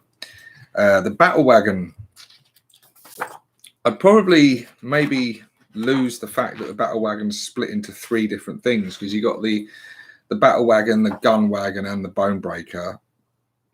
I mean, it's quite cool that the bone breaker and the gun wagon come with some special rules, but I don't know. I think it was just a way for them to bulk out the codex a bit, if I'm honest. I think you could just have the one data sheet with all the different options and be able to do all the different things.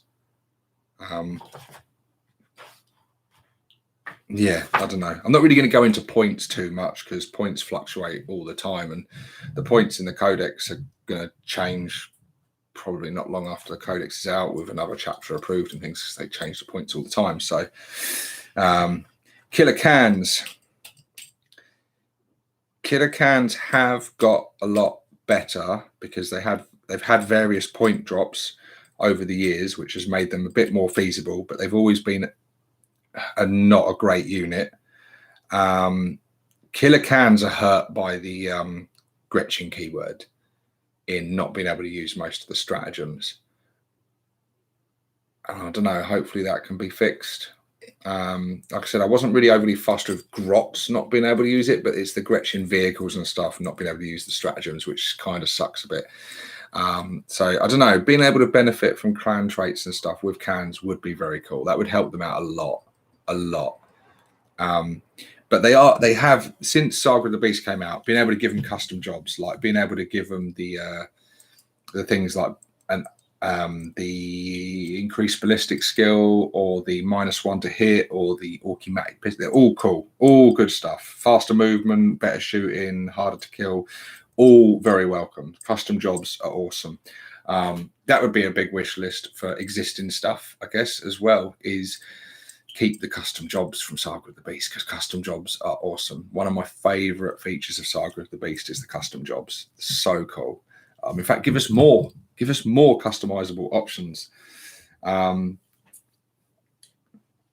Give them back the option to have the custom Mega Blaster. We were chatting in one of our groups the other day, and people were getting quite excited about kitting them out with a custom Mega Blaster, until I pointed out, guys, you can't actually do that now. Well, you can, but it's a Legends only, because yeah, they're not in the kit, which sucks, because a custom Mega Blaster in the hands of a Grot with a 4+ ballistic skill makes it quite a dangerous weapon.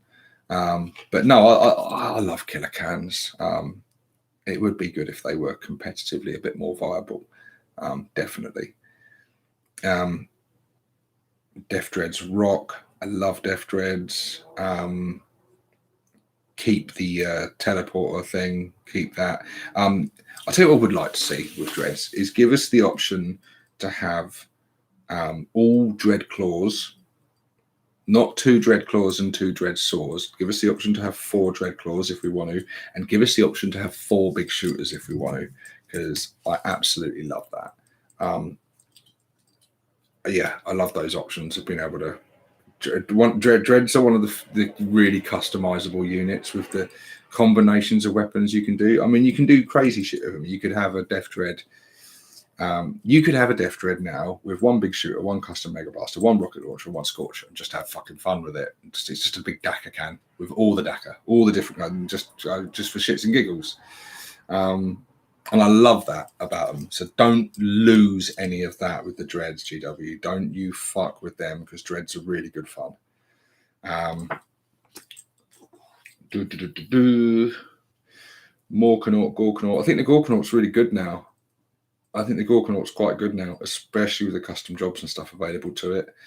They did some great things for the Gorkanaut, where the Deathstorm Mega Shooter used to be like heavy 3d6 shots, and they just changed it in the Codex to being heavy 18. Just give it its maximum shots. So much better. So much better.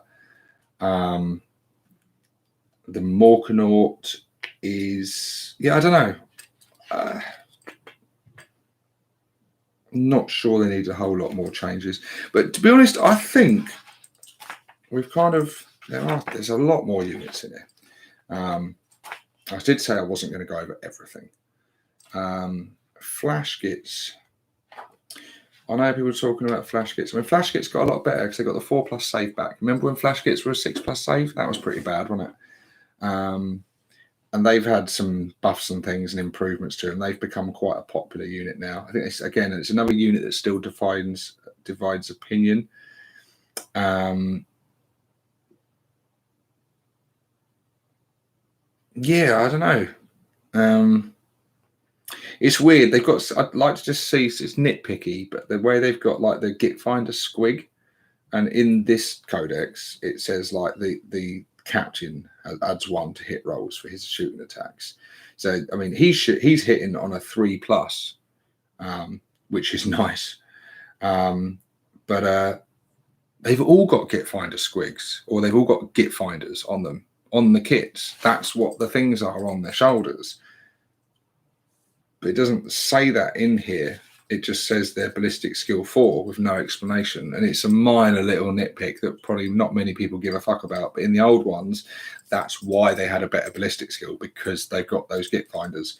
But because the boss's one is a squig instead of like a mechanical one, it gives, I don't know. I just think it made more sense in the old one. But it's minor. It's niggly. Truck, right. Truck needs to change. Not drastically, because the truck is awesome. I do like the truck in its current form, but it's not so much the truck. It's just more open top transports. They need to figure out a way to get them usable again in the way that they were originally intended. Trucks now are used as gun wagons, mobile firing platforms, which is cool, and there's nothing wrong with that. I use them like that all the time for my tank busters and shooter boys, and it's really, really cool. Needs to have some kind of option, whether it's in the truck's data sheet or the rules of the game itself or the Ork Codex in some way. There needs to be a good way of getting the truck up the field and offloading units into assault. There needs to be a way that there's some sort of special rule that within a certain distance they can disembark and charge on that. Because there's not much point. The board's being quite a bit smaller now in 9th. Boys being able to, a lot of the time with a war boss nearby, advance and charge and do all that kind of stuff. They can get up there just as quick as they can in a truck. And the truck offers them a little bit of protection, but the whole point of trucks was to be able to get them up there into the heat of the battle fast. That was the point of the trucks, and it doesn't really do that anymore. And that's why people only really use them as gun wagons. And it would be cool, especially for like goth armies and more assault-based orc armies that aren't all about the shooting, to be able to do that. Yeah, that would be cool. Well, look, one more before I stop doing this. I was just about to bring it to a close on this and start reading your comments, but one more. 2 more. 2 more. Stomper, just sort it out. Just sort the fucking Stomper out. That's all I'm going to say about that. Just sort the fucking Stomper out. A joke's a joke, DW. Come on, you've had a laugh with us for a while now. Time's passed. Let's just stop playing silly buggers and just make the Stomper good. Next one, Mech Boy Workshop. Same thing with that. It's a cool looking bit of terrain. Let's make it actually do something decent.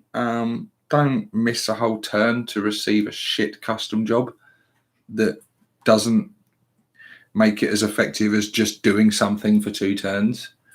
They are very crap. Like, miss a turn of shooting to receive the more Daka, which you can choose 1 weapon on the unit that gets its maximum number of attacks, e.g. a heavy 2d6 type will fire 12 shots. You're just better off shooting in both turns, and you probably get more than that. So it's bollocks. Yeah, fix the Mech Boy Workshop. Make that better. Make it, I don't know. Make it do something better. And just, yeah. And that's it, really. That's gone over the sort of the most bits. Like I said, I don't want to go over every single unit. But I think my last wish list, I'd say as well as including in the Saga the Beast stuff, is just don't make the existing stuff deliberately crap or weaker than the Beast Snagga stuff to sell the Beast Snagga stuff. You're going to sell the Beast Snagga stuff. It's going to fly off the shelves. You don't need to fuck the existing stuff to make us buy that. Yeah, don't do that. Still make boys good, even though we've got Beast Snagga boys. Still make Tank Busters good, even though we've got the Squig Hog Riders. Make the Beast Snaggers good, but keep the other stuff good too. Balance. That'll be the big wish list. Balance. Anywho, there you go, guys. Completely unplanned, by the way. This video's night. I just kind of sprung in my head that it would be a cool video to do, and I thought about it, and I thought rather than kind of film it and edit it and sort of plan it out, I thought I'll just do what I always do in the live videos: hit the camera and wing it. And it's been fun. It's been a pleasure. But let's look at the comments and read what you guys have been saying, because I've been chatting for a while now and not responding. Let's have a look. I'm going to scroll back up a little bit and see what, not all the way up because you guys have been chatting a lot. Sebastian says, I think that big shooters should dish out either 2 wounds or -1 AP or something, because I just think it's pretty weak. Yeah, I don't know if you were here earlier, Sebastian, we were talking about that. I was saying double the amount of shots, make them like 6 shots or something, or like possibly like a -1 AP. Definitely. Ralph says, make the Snaz gun a rapid fire 3 gun. That would be cool. That would be very cool. Gungasm says, that's a cool name, by the way. Gungasm Ugg Gore Naga Grunt. Cool name. Change Snaz guns back to assault weapons. Yeah. I don't know. Maybe. I don't know. I think they're in a pretty good position now. Flash kits. I think they're in a pretty good position. I don't know. Raxo Man 93. Should Death Dread have the Orky version of Duty Eternal -1 damage, or change the stratagem Dreaded Death Machine into ability for Death Dreads, which they can be nasty against a squad of units?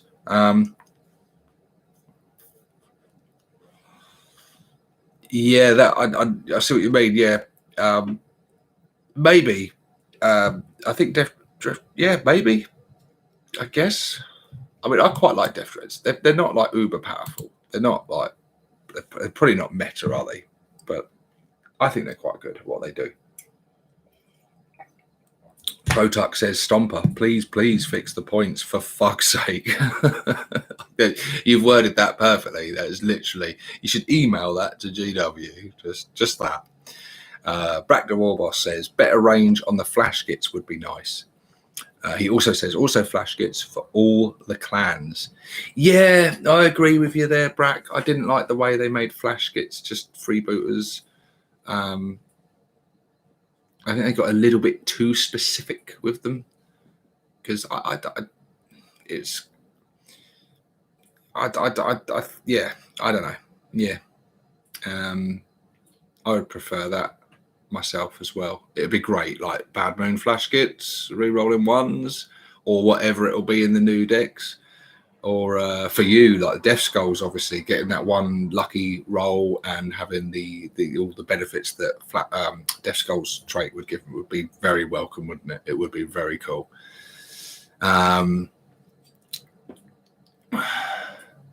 Crotuck is agreeing with Brack there. I think a lot of people will agree with what Brack said there. Ralph, trucks are good for knobs, mega knobs, or other elites to protect them. Yeah, they do serve a purpose for like mega knobs and burner boys and things, but I think for the most part they don't really do what they were originally designed for.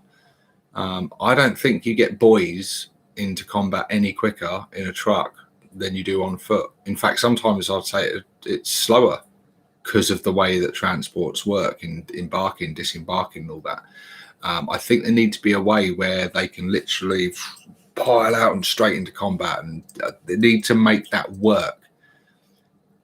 The point of the truck is not just to protect the unit inside it or give it a firing platform. The point of the truck, originally, its original purpose is to get them into combat faster. So some way, somehow in the rules, they've got to make that happen with the truck. That's the big thing with the truck. To make like a unit, an assault-based army work in a truck, I think, yeah. Jeans.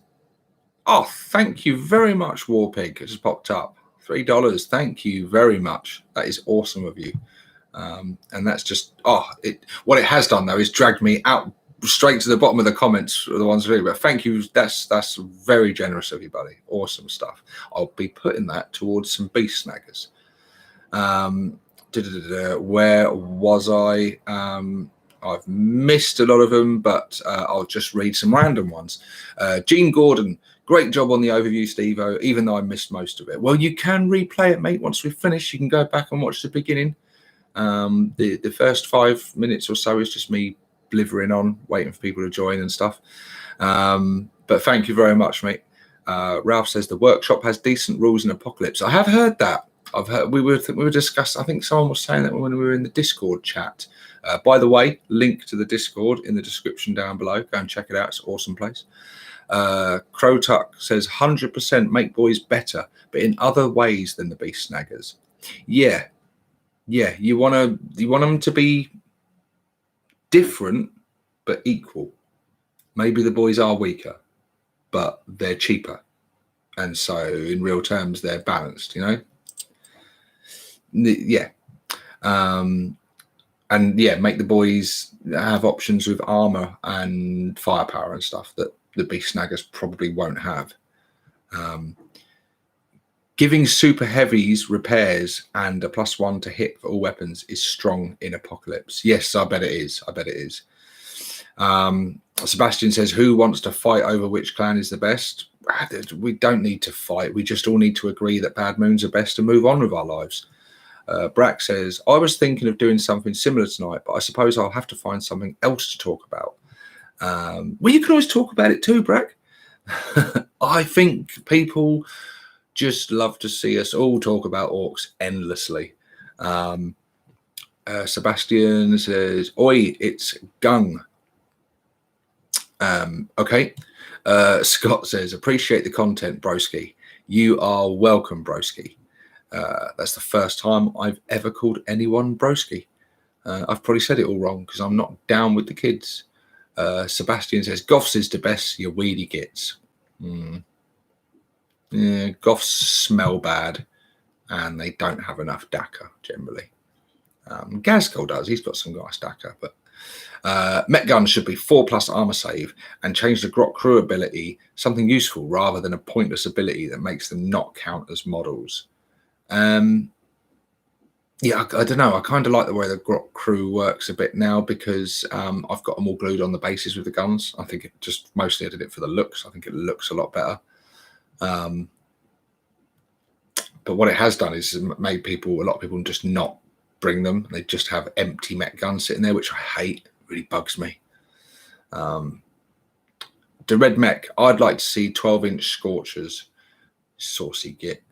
Sebastian, toasty. Back to War Boss, flash skits with Zog off rule. Fantastic. Yeah, of course, with the I see what you're saying now, mate, with the Death Skulls thing. Yeah, that would be that would be great, wouldn't it? Although again, I imagine your traits are about to change as all of us are. Raxo Man says, I had a dream a few weeks ago that Meganobs had toughness 5 and Gazkul had 16 wounds. What a beautiful dream. Krotuk, I'd like to see Goff's melee exploding 6s on all clans, infantry units like Daka, and replace Goff's ability with Grant's extra hits, exploding 6s. Ha ha ha. Well, do you know what? Before the Codex came out and we got all the clan traits, before clan traits were a thing, I did a video talking about like wish list and what I'd like to see in the new Codex and stuff. Very early video, a long time ago. I can't remember what video it was, but I remember making the case that I said I think that orcs just across the board should have the 6+ feel no pain or 6+ ignore wounds or whatever it is as a standard. I don't think personally that would be overpowered. You fail them most of the time. Although over the numbers, it would make quite a big difference to the amount that do survive things, but it makes perfect sense. I mean, they literally talk about in the lore that an orc's head can be cut off its body, and if you get to it in good time, you can stitch it back on with relatively few side effects, and it can carry on fighting. If that doesn't deserve at least a 6+ feel no pain, I don't know what does. Because there ain't many things. There's a lot of units in the game that get various feel no pain or ignore wounds rules that don't have that kind of biology where they can have their fucking head cut off and sewn back on. So if anyone's going to argue that no, they shouldn't have that, like, I think the only people that are going to argue that, they're arguing purely for competitive reasons and gaming reasons rather than lore reasons. Lore-wise, you can't argue with my thinking on that. You can't. They should just have it. So currently it's just snake bites that get that. I think that should just be standard across all orcs. Anything with the orc keyword should have a 6+ feel no pain as far as I'm concerned. And then give snake bites something else better. Snake bites, I don't know. What could they do with snake bites? We might as well wish list on that while we're here, haven't we? Snake bites they've got the weakest clan trait of all of them. Well, they're tough, aren't they? I don't think you could really give them +1 toughness. Maybe it's buffed. Maybe their feel no pain is better in some way. I don't know.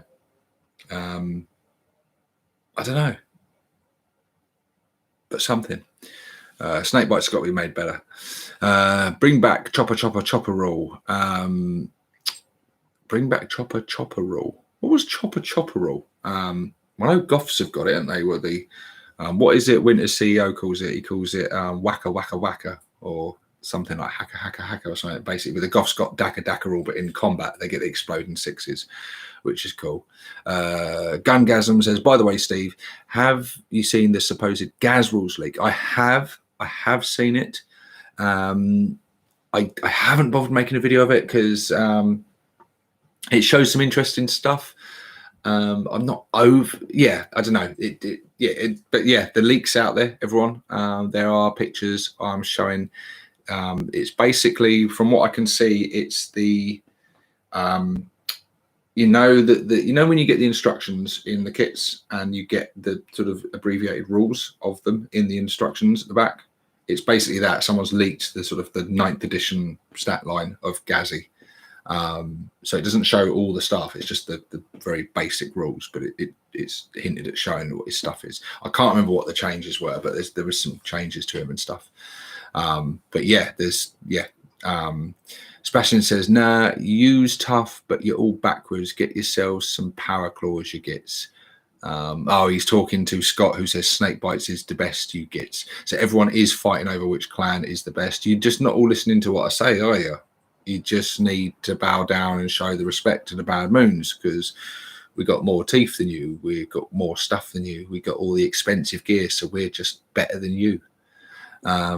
Raxo Man, knobs, regular choppers are bigger than boys choppers, so I thought maybe the knob chopper should be maybe -1 AP and still do additional attacks just like the starters chainsaws, but maybe call it a knob chopper. A knob chopper is great. What, I have gone fully out of focus there, haven't I? Let's try and bring that back. There you go. That seems to have done it. I don't know why it's done that. It's done well all video from what I could tell, but just decided to screw up near the end. Brack the War Boss, 5+ feel no pain. Yeah, for like snake bites or whatever. Yeah, that would be quite cool. Like, you know, the orcs get it at 6+, and then snake bites buff it to 5. I don't know. It could be anything. It'd be interesting to see what they do with them. Because I don't think you can't, as a clan trait, give them just +1 toughness. I think they generally don't do things that changes their stats.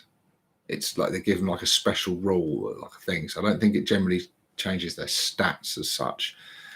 So I don't think they would give them just increased toughness, but something that gives that same kind of thing makes them more survivable and hardy. So yeah, I think that personally, I think that'd be great. You know, if snake bites would, I think, would become very popular if they all had 5+ feel no pain. You're kind of veering on the old disgustingly resilient Nurgle type, you know, tough, sturdy bastards that would be a real bitch to get rid of.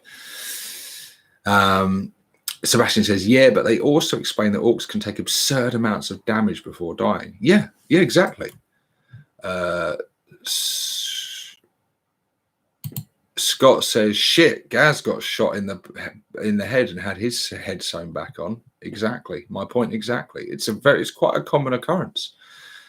Gene says, the Grot Rebellion, wah, whoops up on all them orky weedy cultures. Grot's done needs special rules to deliver Daka and cunning. You need to know your place. You know, you need to go and, I don't know, scrub out the squig pens or something. Little runts getting above their station. Brack the War Boss, Stevo, you got to remember that blue is the new yellow.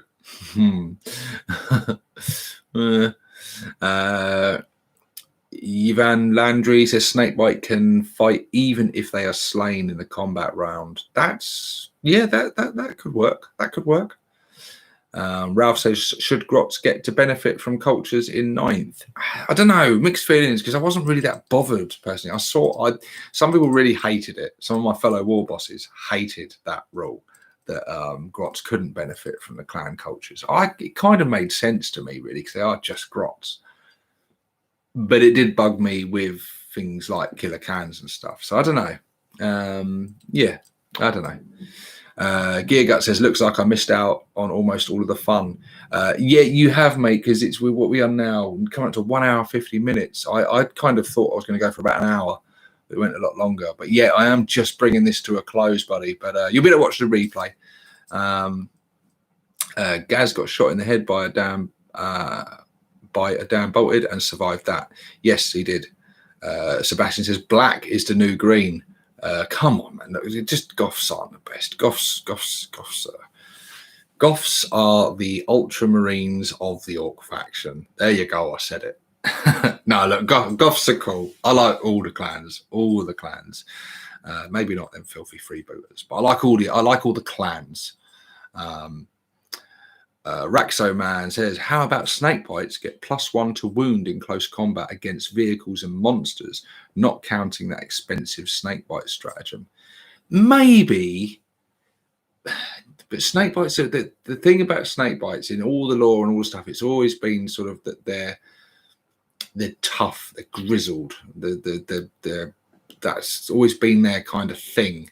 There was even like they call there was a story about Gazkol like defeating another snakebite war boss. He had to defeat him like 3 times before he eventually succumbed and agreed to join Gaz's war.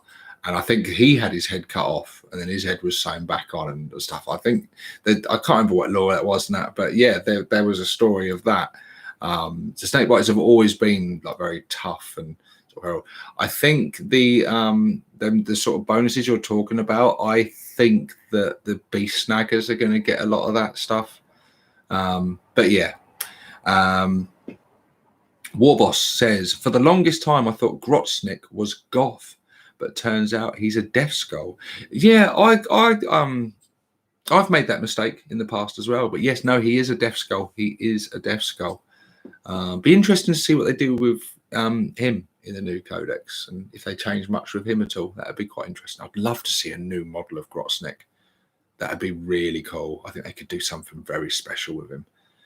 Geargut says, will freebooters continue to be a clan, or will they be turned into a subculture that just lets stuff join other factions, like what we are seeing with the new character? Yeah, that could make a lot of sense, actually. Yeah, I mean, possibly. They could do something quite interesting with them then, couldn't they? Sebastian says, dang right, we are. We's the best. That's why we go. Oh, he's going on about goths again. Just ignore him. If he tries swinging at me with his chopper, I'll just shoot him with my shooter. It'll be fine. Gene says, when I started playing in 2nd edition, an Orc War was made up of units from all the clans. I think the leaning towards only using one clan for a war goes against the law. Yeah. I don't think the laws kind of changed a bit over the time. That does obviously still happen in that, but I think neither way is wrong. Neither way is wrong. If you're collecting an army and purely focused on one clan, you're not going against the law. And if you collect an army and you've got mixtures of different clans, you're also not going against the law, because it's going to be driven by the war boss and by their sort of culture and that. Maybe you can have a certain faction that are a certain clan and they like it their way and they're untrusting of anyone a bit different to them, and they know. So I think both ways work. Both ways are equally viable. I think it depends on the war boss and it depends on the law behind your faction. But yeah, I mean, and you can still do that with the current rules with like detachments and things. I don't know. It's a difficult one, isn't it? Because the way the game's designed with the detachments and stuff and choosing the different things, I don't know. It's having certainly more than 2 different clans in any army would probably not be advisable, because of the amount of detachments you'd have to fit them all in. I don't know. Yeah, I don't know. I don't think there's like a one way that you could do it that would fix it all. I wouldn't want to go to the old days of like 2nd edition where like you had specific units, like you had Bad Moon units and things, because they were that was more restrictive than what you've got today, in a lot of ways. Because there's, I don't know, you're open now to think, oh, what would a unit of Snakebite Meganobs look like? What would a unit of Bad Moon Commandos look like? Because they'd be quite unusual, and you're going to probably do something a bit different and quirky with them. And you've got those options now. I don't think you would have had those options so much in the old days with the way they were done in the old 2nd ed. But anyway, guys, listen, I've got to bring this to a close. Everyone's chatting all the way, and it's awesome. And the chit chat has been great. You guys rock. I'm planning to record tomorrow. Hopefully, if everything goes right, I will have that video up by tomorrow night. If everything goes well, no guarantees, but yeah, I'm planning to record tomorrow during the day to have a video up. I have a special guest, which will remain top secret until tomorrow. But yeah, we're going to be chatting about Beast Snagga stuff. because I haven't really touched on much of that tonight because I was, like I say, focusing on the existing stuff. But yeah, so I'm going to be recording the video with a special guest. We're going to have a good old chinwag about Beast Snagga stuff, and hopefully, if all goes well, that'll be up tomorrow night around this sort of time, I guess, tomorrow night. But yeah, like I said, no promises because sometimes these things take a bit longer and editing and whatnot, but it'll be coming soon anyway. Yeah, what else have I got planned? Might as well do a bit of a channel update while I'm here. Myself and Scar have been in talks. We had a little chat. We had a little chat the other day in the Discord about getting some Bald Knobs videos out to you guys because we haven't done one of them in ages, and I miss doing them, and they're always really good fun. But yeah, otherwise, other than that, I'll be covering the news and stuff as it comes out. Making videos, so I'm sure we're reaching a point now where they're going to really start drip feeding us rules and data sheets and other releases and other stuff. You know, they're going to be building that hype train and stuff, and I'm going to be tooting the horn and doing all that. So anyway, guys, yeah, like I say, thank you very much for joining me. For those of you that did come towards the end, Gear Guts, and other people that came towards the end and missed most of it, feel free to go, you know, when it's gone through its rendering shit and you can watch from the beginning again, go and check it out. I might even watch it back myself just to read all the comments that I missed because I did lots of talking and looking in the book and missed a lot of the comments. But yeah, guys, thank you so much for joining me. It has been a pleasure. I haven't done one of these live videos in a long while. Always a pleasure. I love interacting with all of you guys in the community. You all rock. Without you guys, I am just a bald bloke talking to myself. So that wouldn't be much fun, would it? But yeah, anyway, I'm going to go. This is 6+ Stevo signing out.